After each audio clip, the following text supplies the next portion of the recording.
자, 이어서 이번 시간에는 화재보험 보통약관 요거를 한번 알아보겠습니다. 약관 해석할 때는 우리가 손해보험 영역에서 손해보험 약관 특징대로 보상하지 않는 손해에 중심을 둬서 이해하시면 훨씬 더 효율적입니다.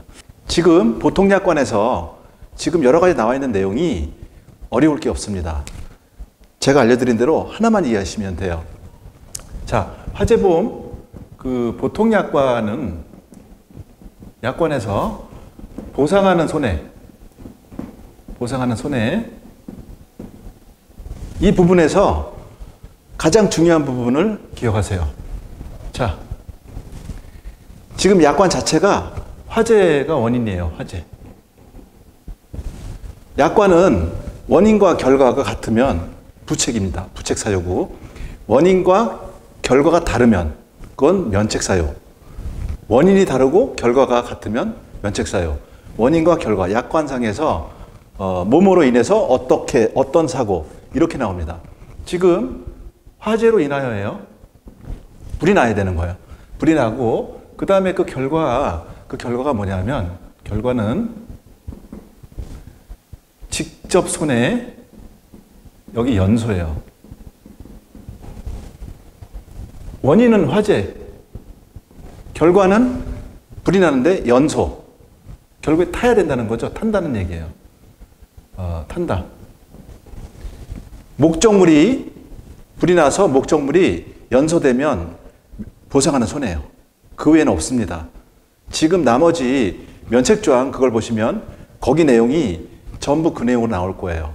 일단은 화재에 따른 직접 손해, 화재가 나서 결국 연소로 이어지면 보상하는 손해에 부책사유가 된다.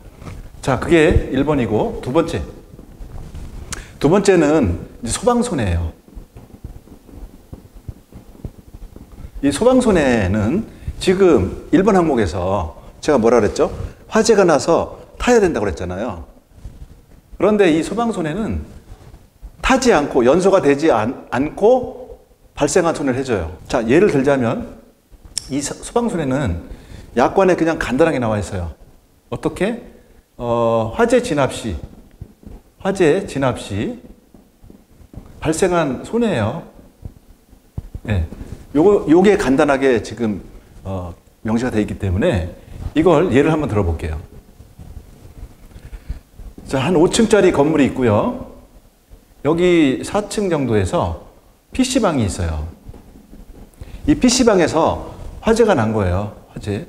불이 났고, 자, 불이 나면 요즘엔 그 소방차들이 대응 1단계, 대응 2단계 뭐 이렇게 화재 규모에 따라서 그 출동하는 그 규모가 달라지는데, 결국에 이 물이 다 어디로 가냐면 아래층으로 다 내려갑니다. 밑에층으로 내려갈 경우에 거기 피해가 발생하죠. 뭐 이런 데다 발생이 되겠지만, 이 상태에서 가장 큰 피해를 보는 그 곳이 어딜까요? 지하예요. 지하 부분. 특히 이 지하에 만약에 그 비싼 모핏집이 있다던가, 아니면 뭐 수입 거위털, 오리털, 이런 수입 뭐 이불 같은 거, 이런 비싼 그 상품을 파는 사업장이 있다고 치면 이 사업장은 치명적인 피해를 볼 거예요. 물로 인해서. 자, 이렇게 피해를 봤을 때 이 사업장 주인이 보험을 들었다 안 들었다 이 차이, 화재보험이죠. 화재보험을 가입했을 경우가 있고 가입 안 했을 경우가 있을 거예요. 무보험 상태. 이런 경우에 이 사업장 사장님은 보상하는 절차가 간단해지냐 복잡해지냐, 이게 차이가 납니다. 자, 우선 보험을 가입을 안 했다고 치면 지금 이 사고의 원인자 PC방이 되겠죠. 이쪽을 상대로 해서 민사소송을 하셔야 돼요. 민사소송은 엄청난 오랜 기간 다툼이 되는 거, 개인 싸움이 되죠. 자, 만약에 보험을 가입했다라고 한다면 얘기는 간단해져요. 이 보험을 가입했다면 가입한 보험사, 예를 들어서 뭐 삼성화재 했다. 그럼 이 삼성화재 보험금 청구를 하는 거예요. 보험금 청구할 때 화재 손해를 청구하면 안 되는 거죠. 화재 손해를 하면 면책이 될 거예요. 보상하지 않는다고. 왜? 지금 보통약관에 의하면 뭐라고 돼 있어요? 화재가 났죠. 그리고 그 화재 직접 손해 연소가 돼야 돼요. 근데 연소 안 됐잖아요. 연소는 안 됐고 이 화재 진압하는 이 물이 이쪽에 피해를 준 거잖아요. 그렇기 때문에 가입한 화재보험 보통약관상 화재 손해로는 보상이 안 돼요. 이럴 때는 어떻게 한다? 소방손해로 청구하는 거예요. 가입한 보험사에. 그러면 소방손해에 해당이 되는 거잖아요. 화재 진압 시 발생한 손해니까 화재 진압 시 발생한 손해. 그러면 이것은 가입된 화재보험 보통약관에 의해서 보상하는 손해가 되겠죠. 보상이 되겠죠. 그리고 그러면 간단해지잖아요. 그리고 이 업체에서 민사소송할 부분을 뭐 뒤에 배우시겠지만 삼성화재에서 보험금을 지급한 회사에서 그 원인자한테 구상을 하는 거예요. 구상. 자, 내가 보험 안 들고 개인 싸움 하는 거하고는 다른 거죠. 차원이. 물론 지금 이 소방관 직접적인 피해는 이 소방관이 물 뿌렸기 때문에 된 거잖아요. 그러니까 이 소방관도 공동으로 보험사가 구상할 수 있어요. 그런데 지금은 법이 바뀌어서 예전에는 그 소방관도 구상을 당할 수 있는 소송을 많이 당했거든요. 근데 지금 관련 법이 개정이 돼서 지금 소방관은 면책으로 된 걸로 제가 기억합니다. 자, 그건 중요한 게 아니고 어쨌든 이 소방손해라는 게 굉장히 큰 의미가 있는 거죠. 기억하시고 고객들이 이걸 알까요? 모르죠. 그래서 여러분들이 꼭 기억해서 청구해 주셔야 돼요. 자, 3번. 3번 넘어가면 잔존물 제거 비용이 나옵니다. 잔존물 제거 비용. 자, 잔존물 제거 비용. 이것도 보통약관에 있는 거예요. 이건 뭐냐 하면 지금 여기 화재 진압을 했어요. 그런데 화재 현장 가면 엄청난 참사죠. 보면 아득합니다. 그런데 여기에 지금 불 진압하고 나서 집기니 시설이니 막 잔존물이 막 사방에 깔려 있죠. 이거를 그 소방관이 치워주고 가는 건 아니잖아요. 결국에 그 사업장 사장님이 이걸 다 치워야 돼요. 이 치우는 것도 비용이 꽤 들어가요. 그래서 그럴 경우에 지금 보통약관에서 명시가 되어 있기 때문에 잔존물 제거 비용을 청구하시면 되는 거예요. 이것도 청구 안 하면 안 주는 거예요. 잔존물 제거 비용은 주의하실 어떤 부분이냐 하면 여기 가입 금액이 1억이에요. 만약에 예를 들어서 화재 사고 나서 1억을 보상을 받았다면 그 보험금액의 10%, 1,000만 원 이렇게 받는 거예요. 미리 주진 않죠? 당연히 먼저 인부 사서 다 치우고 그 영수증 첨부해서 별도로 가입보험사에 잔존물 제거 비용 청구하는 거죠. 이렇게 하시면 되고요. 한 가지 잔존물 제거 비용 중에서 그 책자에 나와 있지만 폐기물 처리 비용은 제외가 됩니다. 이 폐기물 비용은 또 별도예요. 어쨌든 보험에서는 담보가 안 되고요. 그리고 네 번째, 이제 손방비 부분이 나와요. 손해방지 비용. 이 화재보험에만 있는 게 아니고 모든 배상책임보험에 다 손해방지 비용이 있어요. 이거는 상법에서 규정해 놨죠. 그래서 손해 확대 방지를 위하고 그 다음에 경감하기 위한 지출한 비용, 유익한 비용 이렇게 나오죠. 그러니까 이건 당연히 청구하면 되는데 화재보험 상품에서 이 손방비를 활용할 부분이 제가 경험상 많이 없어요. 그러니까 여기에 뭐 해당된다면 불 끌 때 쓴 소화기, 뭐 구입비용 이런 거 되겠죠. 여기서는 큰 의미가 없는 중요하지 않은 부분이니까 넘어가고요. 중요한 부분은 소방손해하고 잔존물 제거 비용은 꼭 기억하셔야 돼요. 그래서 여기 소방손해하고 잔존물 제거 비용, 손방비도 마찬가지고 이 부분은 따로 우리가 화재보험 가입할 때 추가로 담보하나요? 담보하지 않는 거예요. 이것은 가입을 새로 하는 게 아니고 화재보험을 가입을 하면 보통약관을 적용받게 되고 그 적용받는 보통약관에 명시되어 있기 때문에 별도 내가 가입해서 나중에 청구하는 부분이 아닙니다. 가입하면 자동으로 이건 적용이 되는 거예요. 자, 여기서 한 가지 고객들도 지금 FC님들도 잘 모르는데 이런 부분을 고객님이 알까요? 잘 모르세요. 여러분들 영업하실 때 활용하시고요.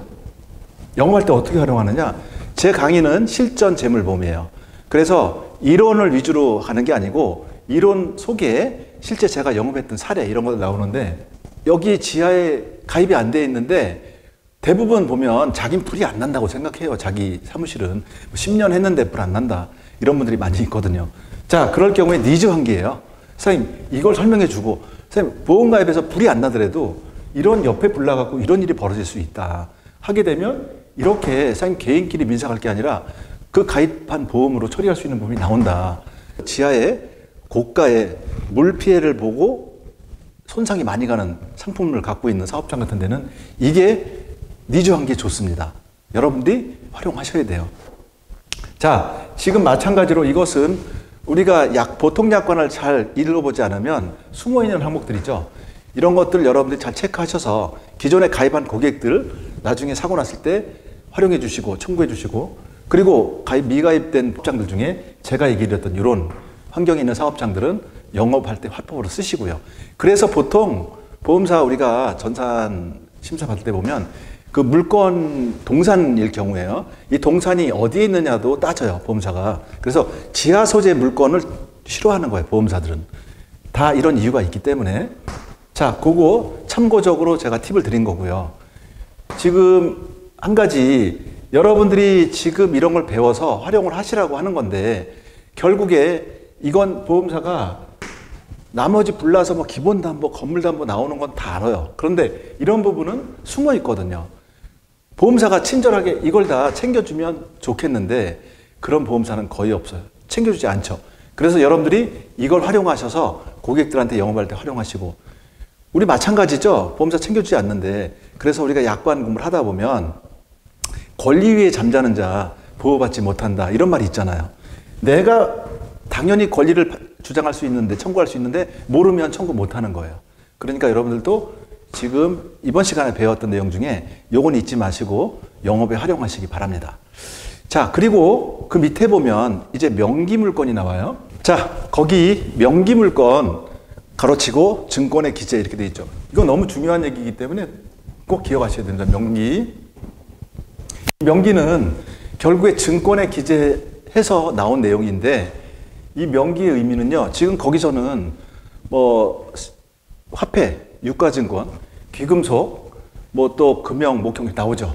그래서 우리가 보통 보면 객관적으로 가치평가가 안 되는, 그리고 전산상에 지금 우리가 기본담보 안에 속하지 않는 애매한 담보들이 있어요. 그런 것들은 별도의 명기를 통해서 고지하는 거예요, 보험사에. 알리는 거죠. 고지하고 그 내용이 보험사가 인정해 승인해주면 그것이 비로소 담보가 되는 거예요. 담보로서 역할을 하는 거예요. 그렇게 이해하시고, 그 우리가 주택화재보험 보면 명기가재, 일반가재 나눠져 있죠. 일반가재는 별도로 우리가 명기하거나 고지할 이유가 없어요. 그 안에 있는 이런 게 가재다. 가재가 있으면 가입하면 되는 거예요. 그런데 그 가재로 인정 못 받는 거, 화폐, 유가증권, 귀금속, 골동품 이런 것들은 가재로 인정을 못 받아요. 별도로 명기를 해서 보험사에서 인정을 받아야 되는 그 부분이고요. 또 공장 쪽으로 가면 금형, 목형, 또 뭐 소프트웨어 이런 것들이 있어요. 자, 그런 것들은 다 어떻게 한다? 약관에 나와 있잖아요. 증권에 기재해야 된다고. 그래서 그게 증권에 기재하는 내용이 명기하는 거예요. 명기에서 결국에 심사. 한 가지 주의할 거는 명기를 했다 해서 모든 게 되는 게 아니에요. 명기했다는 얘기는 심사를 반드시 심사 과정을 거쳐야 돼요. 우리가 흔히 심사 태운다 그러죠. 심사를 태워야만 심사자가 이걸 봅니다. 보고 승인해주고 인정해주는 거예요. 그런데 내가 만약에 자율인수를 했다. 그죠? 심사. 반드시 심사를 태워야 되는데 자율인수를 받으면 이 명기한 내용이 심사자가 못 본 거잖아요. 누가 본 거예요? 본 사람이 없어요. 모집자가 그냥 명기를 써버린 거예요. 그래서 그렇게 되면 자율인수로 가게 되면 모집자가 책임입니다. 모집자가 책임으로 돌아와요. 이거 주의하세요. 자율인수하면 명기를 차라리 안 하면 몰라요. 명기했다 하면 반드시 심사 태워라. 그래서 심사자가 보고 보완이 뜨거나 빼라, 삭제하라, 아니면 오케이, 승인 났다. 그 결과에 따라서 그대로 보장이 범위가 정해지는 거니까 꼭 기억하세요. 그 다음에 지금 제가 4번 항목이 중요해요. 4번 항목. 4번 실외 또는 5개 수용재물. 그게 뭔 얘기냐면 가입 면적, 뒤에 다 배우실 거예요. 가입 면적이라는 게 있어요. 이 가입 면적 안에 사고만 보상하는 거예요. 보험사는 요 내에서. 그런데 특히 공장이나 이런 데 가면 외부에 시설이 있어요. 집진기라든가 뭐 밖에 있는 거. 이 가입 면적 밖에 있는 이런 수용 재물은 기본적으로 보상이 안 되는 거예요. 가입 면적을 벗어났으니까. 그리고 이 보상이 안 되는 거를 만약에 그냥 여러분들이 명기 안 하고 해놨다면 나중에 이거는 당연히 보상이 안 돼요. 하지만 이것도 만약에 담보를 하고 싶다. 그러면 어떻게 하라? 명기하는 거예요. 명기. 명기하셔서 동일하게. 그 다음에 결과적으로 이 명기해야 될 내용들은 자, 기타 전산 또는 약관상 당연담보가 될 수 없는 재물 이렇게 돼 있어요. 당연담보가 뭘까요? 당연담보는 건물은 당연담보예요. 건물, 건대장에 나와 있는 건물. 또 시설 당연담보예요.